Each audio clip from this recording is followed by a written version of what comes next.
Hi, everybody. This is Jim Rohn. Over the years, I have repeatedly encouraged people in search of the good life to make use of a journal.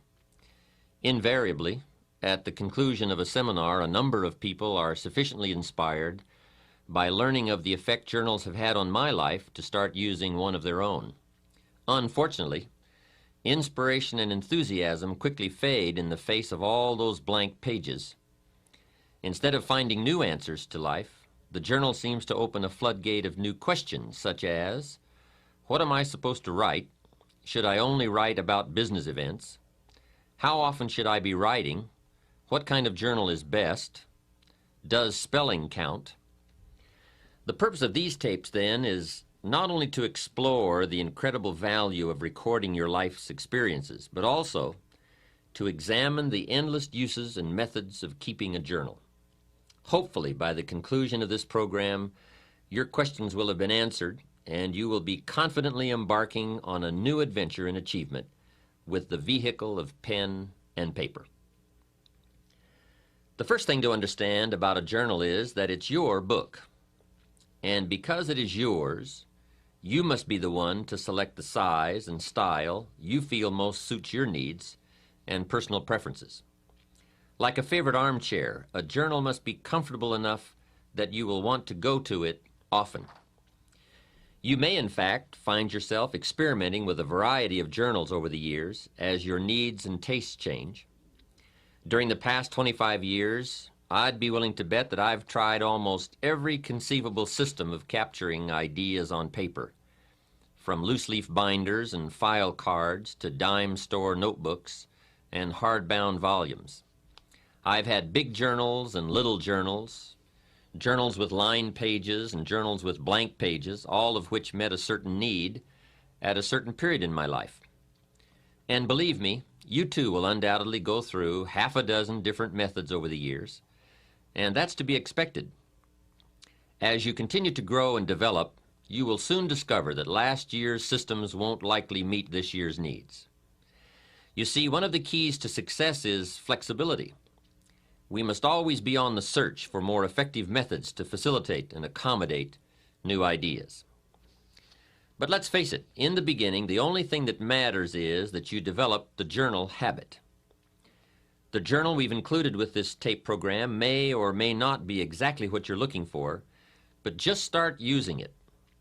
Like ordering Chinese food for the first time, the only way to find out which dishes you will or will not like is to try a few. By using this journal to get you started, you will not only develop the journal habit, but you will also discover in the process of using it what you like or do not like about it. Then when you've finished, you can always look for a journal that is more tailored to suit your specific needs. And I would suggest that when you go to buy your second journal, that you take the time to get just the right one.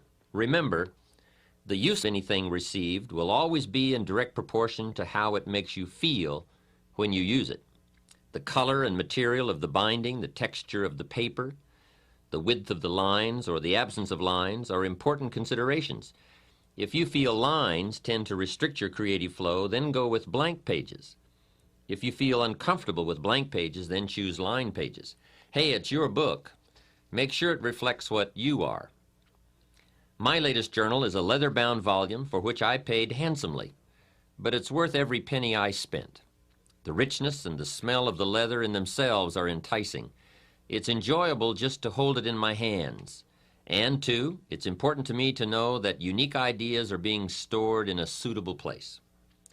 Somebody once asked me why I pay as much as I do for an empty book, and my answer was simple. I intend to put something valuable in it.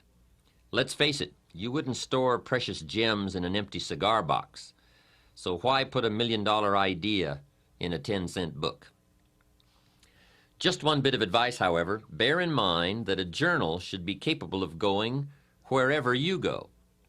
A journal that requires more space than your briefcase permits, or more room than your desktop allows for you, more often than not, it will be left at home, gathering dust instead of thoughts, and cobwebs instead of observations. But let's get to the heart of the matter. Buying a journal is the easy part. The real challenge lies in filling it up. And that's what we want to deal with now. What should go into a journal if it is to have meaning and value in your life? Perhaps the best way to answer this question is to consider the purposes and functions of a journal. Once the matter of why we should write is clear, then the what we should write will become immediately apparent. There are so many functions performed by a journal that I could conceivably spend the remainder of this tape and a half a dozen others discussing them. But since more important than listening to my reasons for why you should be keeping a journal is getting busy actually using your journal, I'll try to limit the list and merely highlight some of the majors. One of the unique characteristics of a journal is that it offers you an effective way to figure it all out. To figure out life, to figure out people, to figure out business dilemmas, and most important of all, to figure out yourself. There is something magical about writing down a problem. It is almost as though in the very act of writing what is wrong, you start to discover ways of making it right. Perhaps the source of this magic lies in the objective perspective that writing affords you. Even though you are describing your problem, your challenge, your life, your uncertainty, and your indecision, the fact that you are writing about it, as opposed to mentally pondering it, creates a space between you and the problem. It is within this space that solutions have room to grow. You see, writing about events and circumstances that occur helps you to clarify exactly what is happening. When we describe life to ourselves only in our minds, our imaginations tend to feed false or distorted information about how things are, positive or negative. When we describe a situation in writing, however, we become more factual, more accurate, and certainly more realistic. Then, as we reread what we have written, we create a new picture in our minds to replace the distorted picture we have been working with. And once we finally see things as they are, rather than as we think they are, we can then see our way clear to make them better. At the conclusion of this program, you might in fact want to use this process to get your journal started. Write about a current dilemma you are facing. Perhaps it is a personal problem, a business matter, a family issue, or a financial problem. Whatever it is, take the time to capture it on paper the way it really is. But remember, writing out the problem is only the first step to creative problem solving and effective decision making. The next step is to carefully analyze what you have written. Here are some of the key things to look for. First, exaggerations or distortions of the truth. Are you really telling it like it is?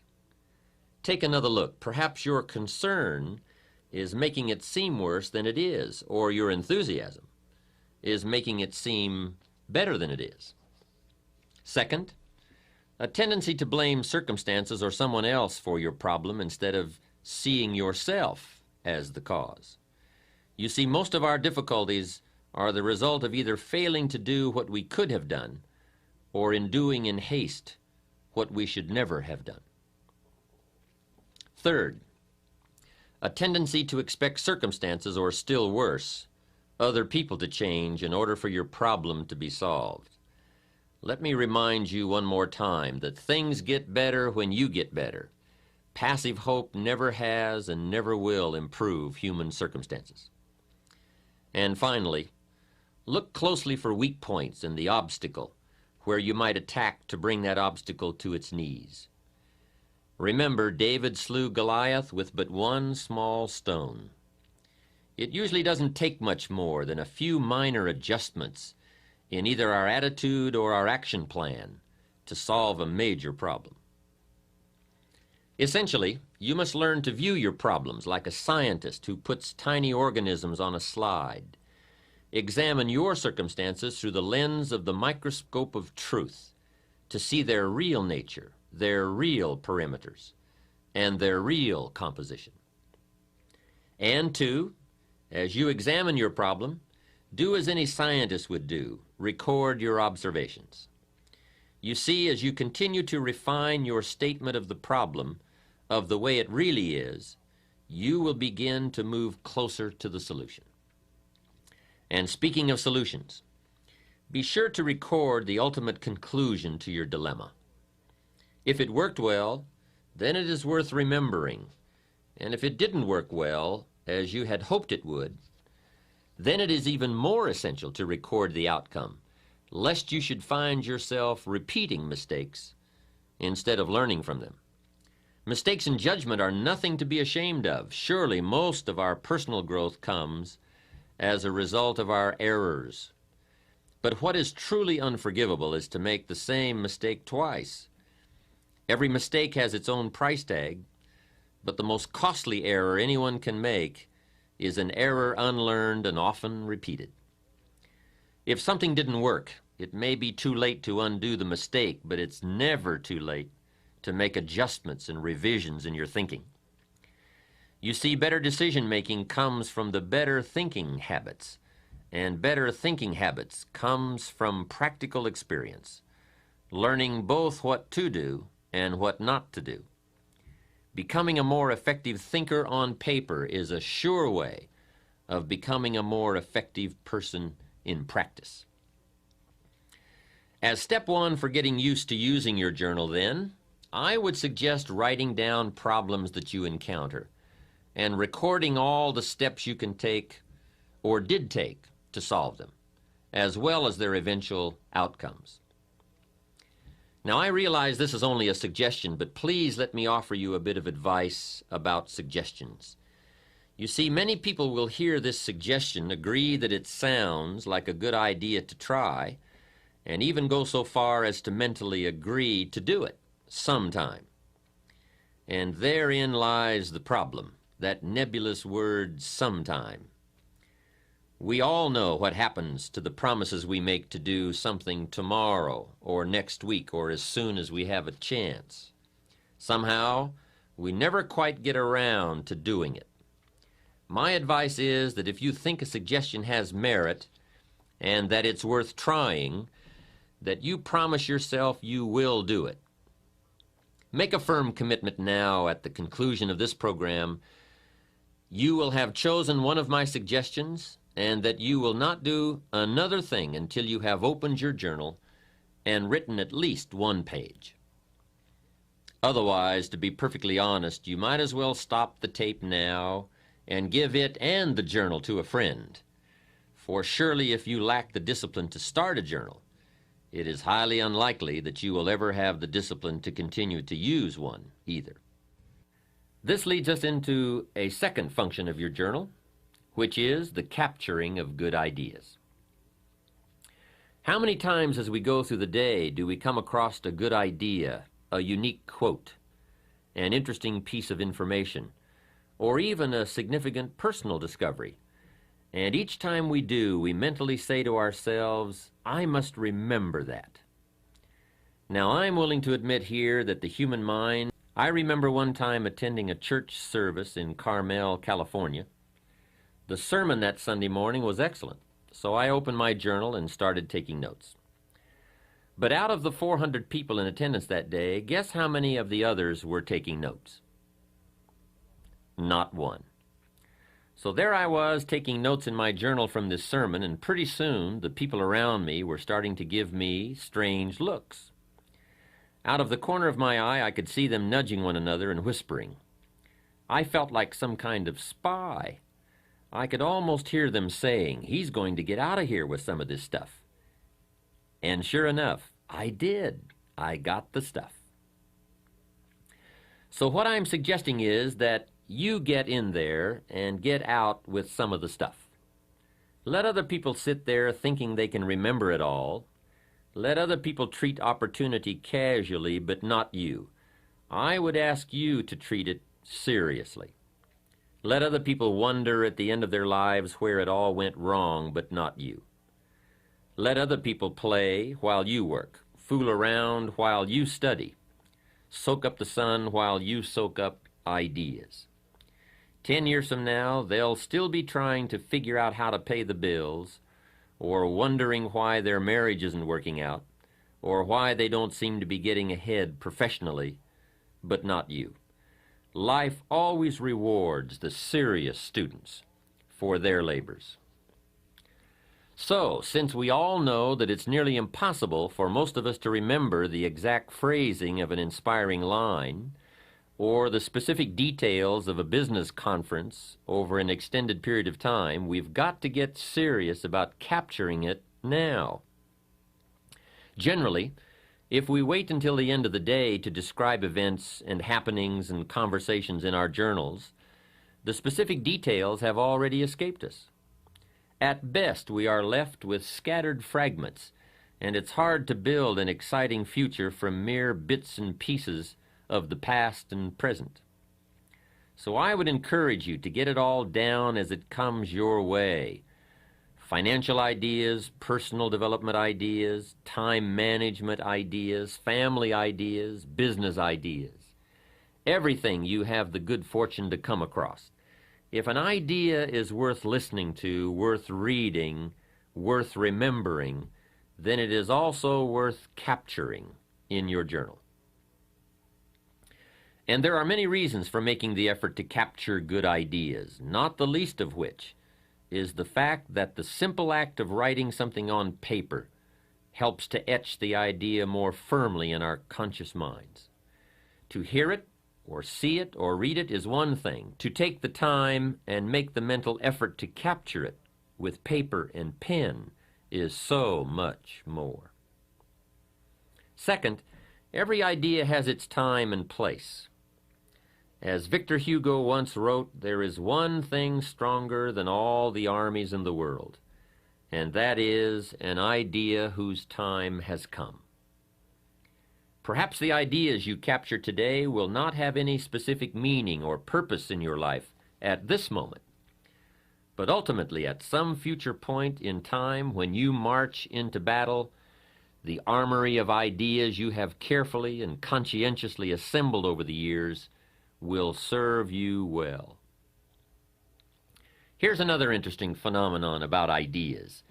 As we collect a variety of thoughts on any given theme or subject, there is a tendency for these individual ideas to come together and form themselves into a whole new idea, much as the single flakes of snow, when gathered together, can be formed into snowballs and snowballs into snowmen.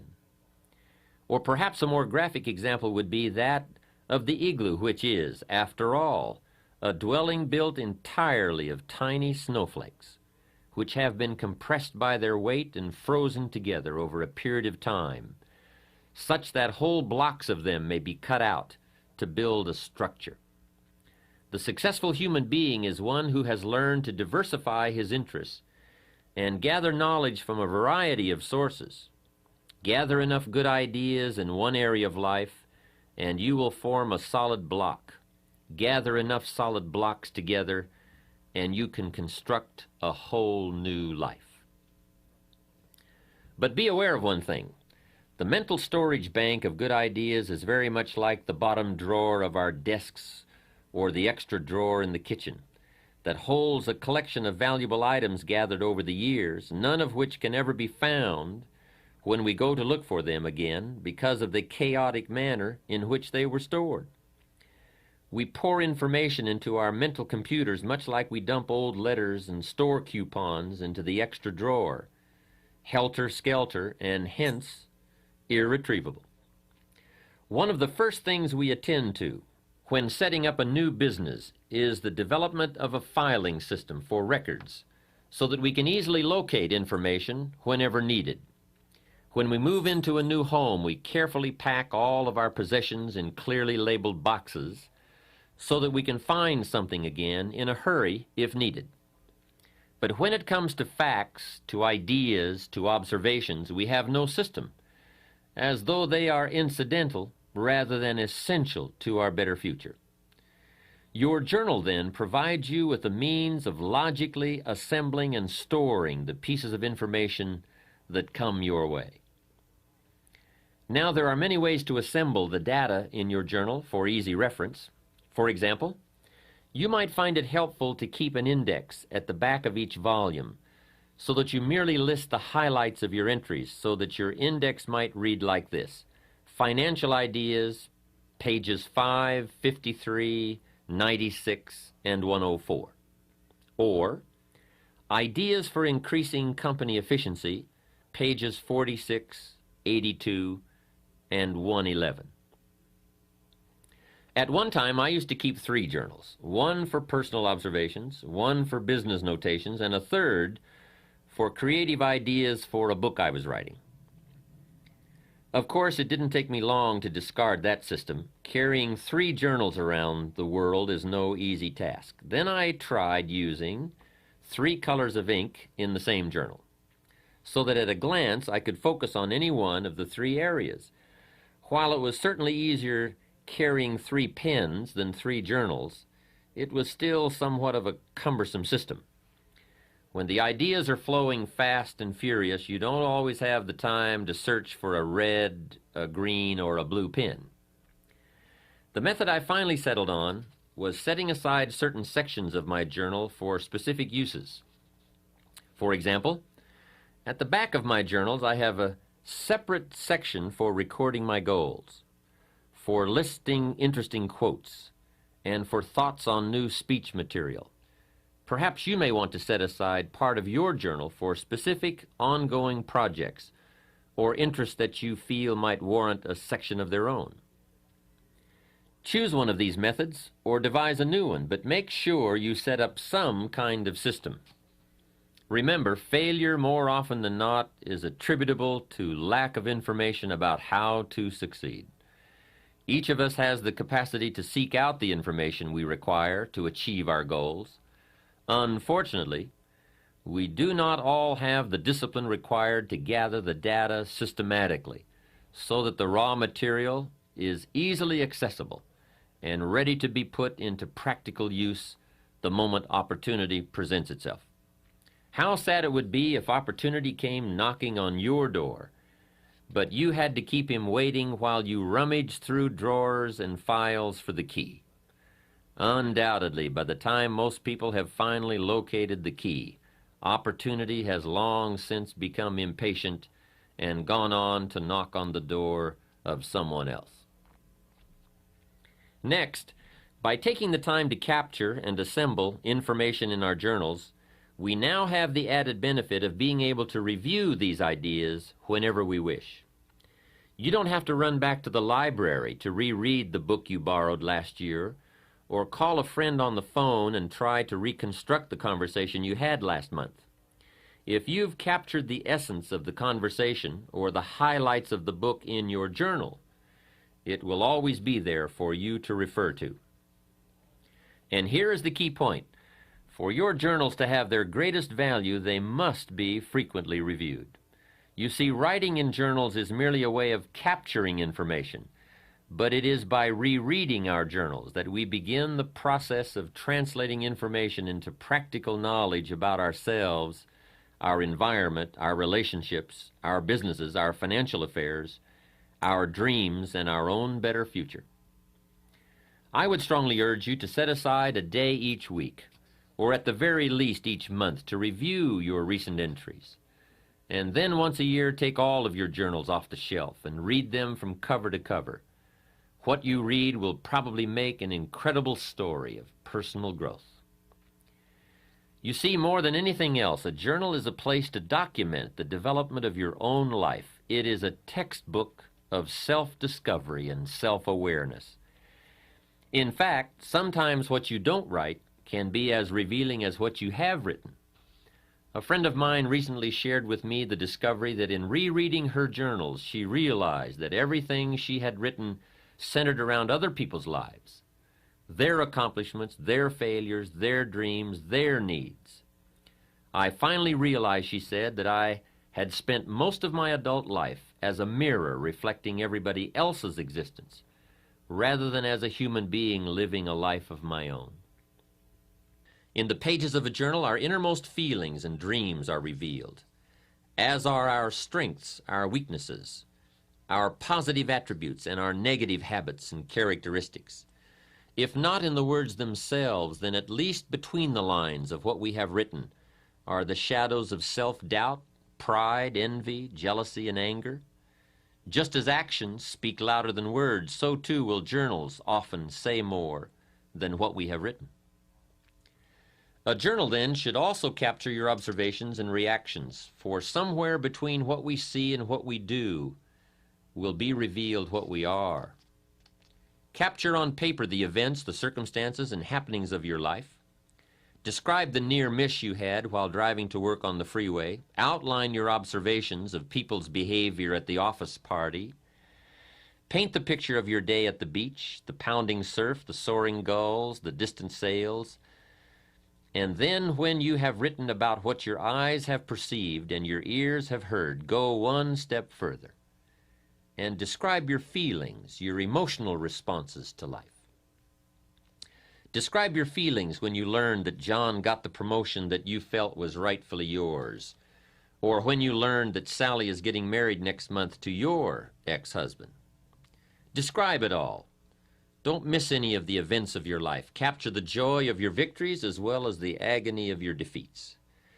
And remember, it doesn't have to be a monumental occurrence to be worth capturing. Truly, most human lives consist of and evolve around minor happenings. So even a minor event and your response to it can have a major impact on how your life turns out. You see, part of the human experience, perhaps the most important part, lies in learning to translate these events which occur outside of us into words and emotions within our inner worlds.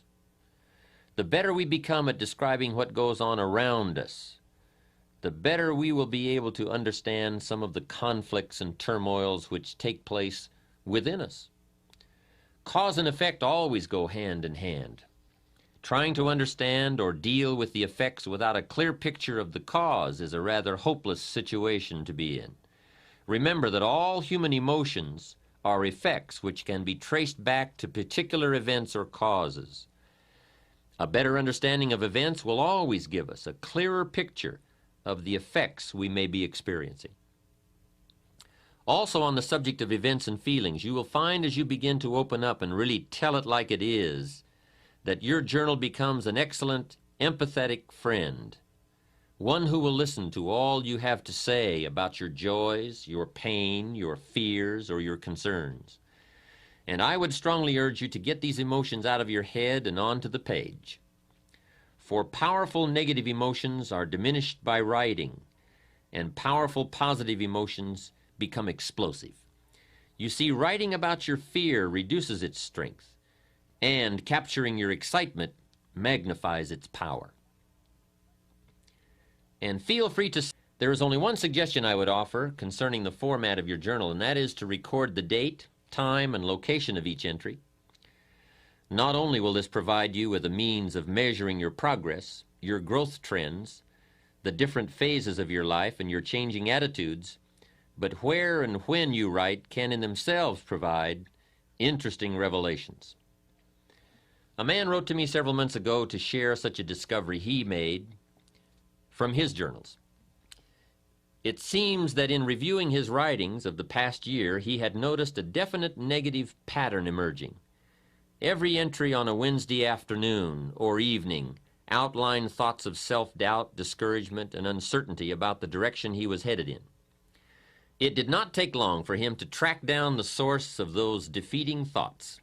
Wednesday was the day when he had lunch with two colleagues from his former place of employment. To test the validity of his theory, he flipped back to the Wednesdays when, due to illness, vacations, or business matters, the luncheons had not taken place, and sure enough, there were no negative entries on those particular days. Having reached the conclusion that these luncheons were costing him far more than the price of the meal, it did not take him long to take the necessary steps to solve the dilemma. Others have discovered such interesting tendencies as writing about personal concerns while at the office and business matters at home, or feeling particularly inspired and eager before leaving for the office in the morning, and completely exhausted and enervated by 10 a.m. Remember, everything affects everything else. Your environment, your associations, your family, your friends, Even your occupation has an effect on you. So, too, do the books you read, the television programs you watch, and the conversation you engage in. But influencers are often very subtle, making it difficult to detect the effect they are having until the damage is done. Like tiny little holes in a tire which can go undetected for hundreds of miles, the little pinpricks of subtle negative influences will eventually leave you just as deflated after a while. Your journal then becomes like a photograph album, capturing moments in your life. The only difference is that a photograph album, kept for many years, reveals physical changes in yourself and your environment, while journals over a period of time reflect mental changes within yourself and about your environment. But perhaps the most important function your journal performs lies in the area of communications. First and foremost, your journal gives you a chance to talk to yourself and to hear what you are saying about your life, your future, your relationships, and your goals. As you begin to develop the habit of writing down your problems, recording your observations, emotions, and reactions to life's events, you will undoubtedly find yourself both posing and responding to a whole new set of questions about your past, present, and future. Why did I say that? Why does he always make me feel that way? If I follow this course, where will I be 5 years from now? As you begin to both ask and answer yourself on paper, you will be amazed at the incredible leaps in personal understanding and self-awareness you will experience. And remember, any positive change which occurs within you will ultimately manifest itself in a positive result outside of you, in your social or professional world, your attitude, your bank account, your habits, and even your appearance. We stand forever exposed to life and to the endless variations that make up the human drama. Our task as human beings is twofold. First, we must effectively translate what is going on around us into terms we can comprehend. And second, we must effectively express what is going on within us into terms the rest of the world can understand. Despite the major technological advances enabling us to communicate globally and perhaps even extraterrestrially, I would suggest that while our means of communication has greatly improved, we are still living in the dark ages when it comes to saying what we mean and understanding the meaning of what is being said. As William James wisely observed, the most immutable barrier in nature is between one man's thoughts and another's. As much as we live together, work together, try together, grow together, discover together, explore together, and even pray together, man is truly an island unto himself, cut off from other human islands by the deep channels of non-communication. Writing in your journal is one of the best ways I know of to develop more effective communication skills. As you become better at describing life to yourself, you will find that you become better at describing yourself to life.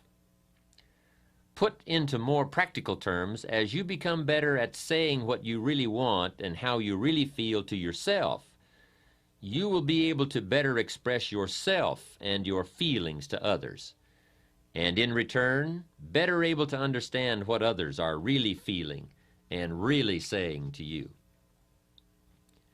You see, communicating with people our own age, or who have similar educational backgrounds, incomes, professions, or beliefs, is a relatively easy process. But what about the two people who are, to all outward appearances, radically different? A teenager and a 40-year-old father, a high school dropout and a college professor, a successful lawyer and an unemployed auto worker. Now the real challenges of communication begin to manifest themselves. But they are challenges that using a journal can help us overcome. You see, regardless of the differences in our outer worlds, inside human beings are all basically alike. We've all known sorrow, maybe not from the same event, but we've all experienced the emotion.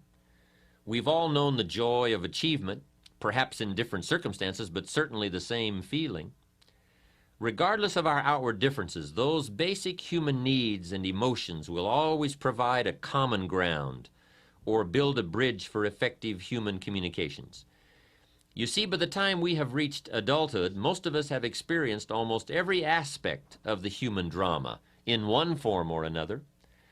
The problem is that most of the experiences have gone right on by us. We have never taken the time to capture them, to ponder them, to analyze how we felt at that time, how we responded to others while we were in those circumstances, or what our priorities and needs were during that period in our lives. Suppose, however, that you took the time to capture the events and happenings of your life on purpose with paper and pen, so that you always had a wealth of experiences from which to draw.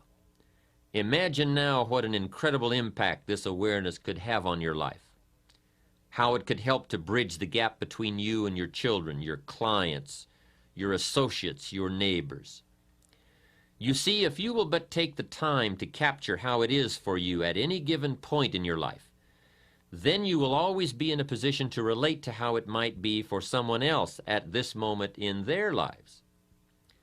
The situations might be different, but the basic needs and emotions never are. We don't have to dress alike or go to the same schools or be the same age or sex to feel the same way. Use your journal then as a textbook for life. Use it to capture the full range of human emotions that you continuously gather from your experiences. I promise you that if you will take just a little time to capture your experiences, the end result will more than repay you for the time you invest. Now here's another question frequently posed about using a journal. The question is, how often should I be writing? The answer to that is simple: as often as you wish and as often as you need. There are two extremes to avoid: never writing in your journal and constantly writing in your journal. In the first instance, you will be participating in life without capturing it, and in the latter case, you will be capturing life without participating in it. Life should be a delicate blend of both observation and action. And let me stress again that the first discipline to be mastered in using a journal is to develop the habit of always having it with you. If you do not open it for weeks at a time, that's okay. Just get into the habit of carrying it. Without much effort on your part, plenty of opportunities for putting it to use will present themselves. Also, the simple act of carrying your journal speaks to the world. It says, I am a conscious observer and participant in life's events. When you present yourself to life as a serious student, life will respond by providing you with an endless opportunity to learn and grow and develop and enhance any and all aspects of your life. Remember, no tape program, no book, no seminar, and no encouragement from me can help you to develop the discipline to use your journal. Experience has taught me that the most I can hope to do is trigger your interest and enthusiasm. Recently, I had the chance to address a group I had spoken to several months before. The last time I had been with them, I had given one of my all-time best speeches on the importance of thinking on paper, with a particular emphasis on using a journal. They were an enthusiastic and responsive group, and it appeared from the many letters and cards that flowed in after my speech that my ideas had been particularly well received. However, just after I was introduced the second time, I asked the group one question: how many of you are now using a journal? I am sad to report that out of a group of almost 500, only a few hands were raised. The rest of the audience exchanged sheepish glances, much as you might give your doctor when he asks you if you have cut down on smoking. The mysterious workings of the human mind never cease to amaze me. We all know what is good for us. We all know that it will keep us healthy or happy or prosperous, but somehow we fool ourselves into believing that we'll start tomorrow. Tomorrow I will buy that book and read it. Tomorrow I will go on that exercise program. Tomorrow I will speak to John about that problem. Some people will actually listen to this tape, agree that keeping a journal could indeed change their lives dramatically, and yet never get around to writing the first page. But don't let that be you. I assure you that by the time you have finished listening to this program, the only thing that will stand between your intent and your accomplishment will be your ability to discipline yourself to get started.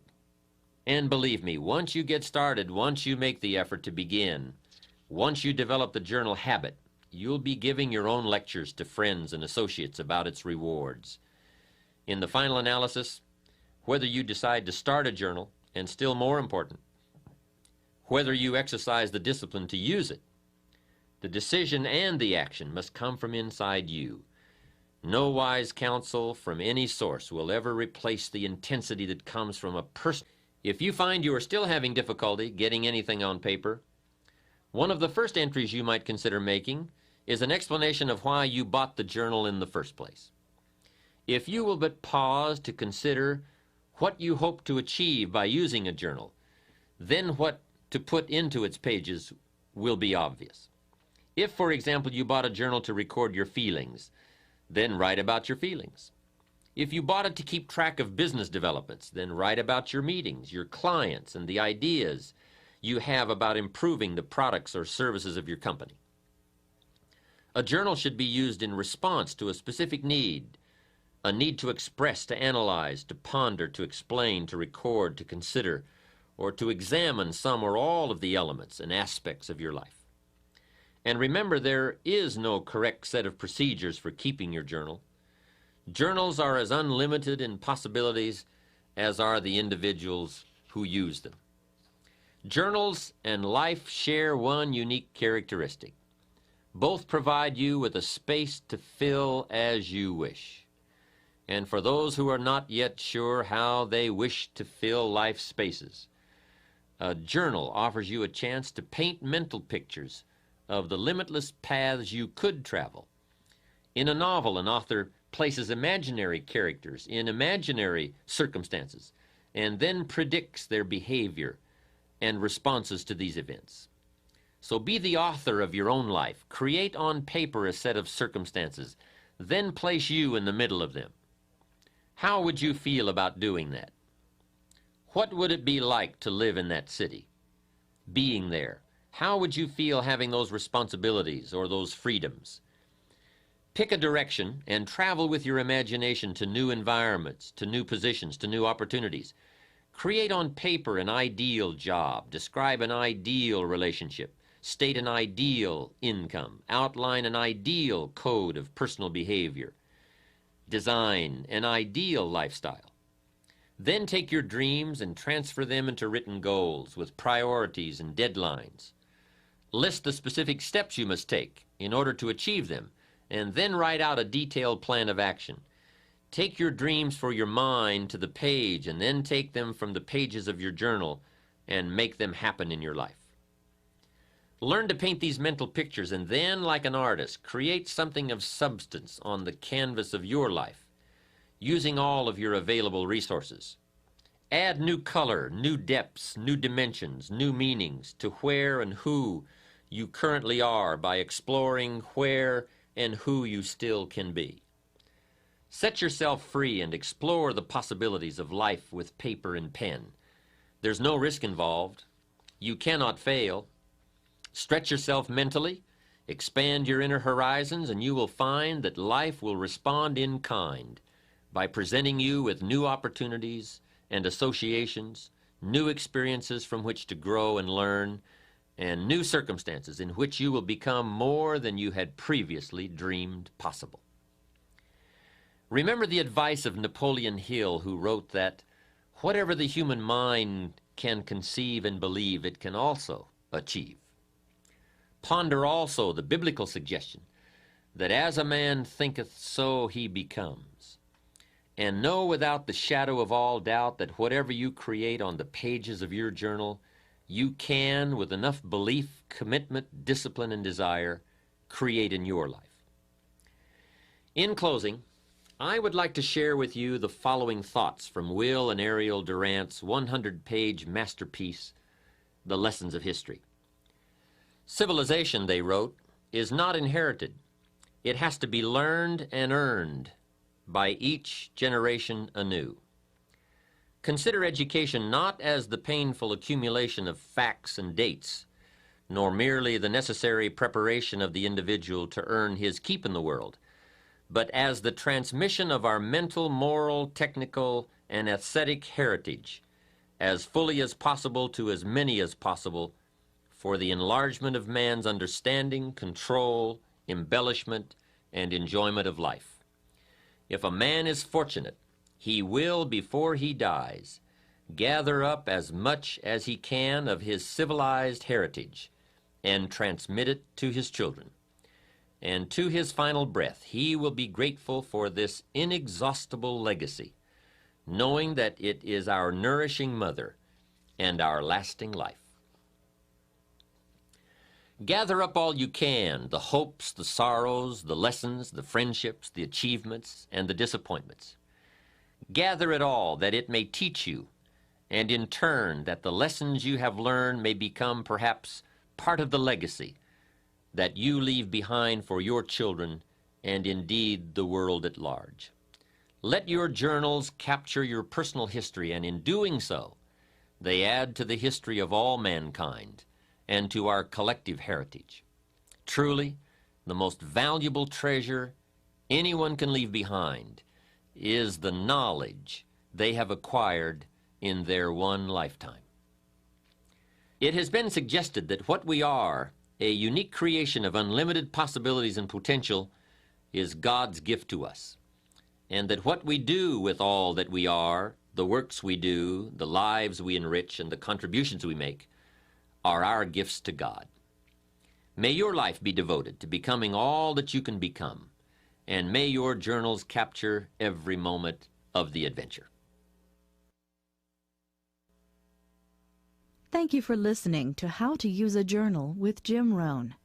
To receive more information on Jim Rohn's speaking schedule and products, please visit his website at www.jimrohn.com, and also subscribe to receive free the weekly Jim Rohn EZ newsletter. Or you can call Jim's office at 800-929-0434 if calling from the Dallas-Fort Worth area or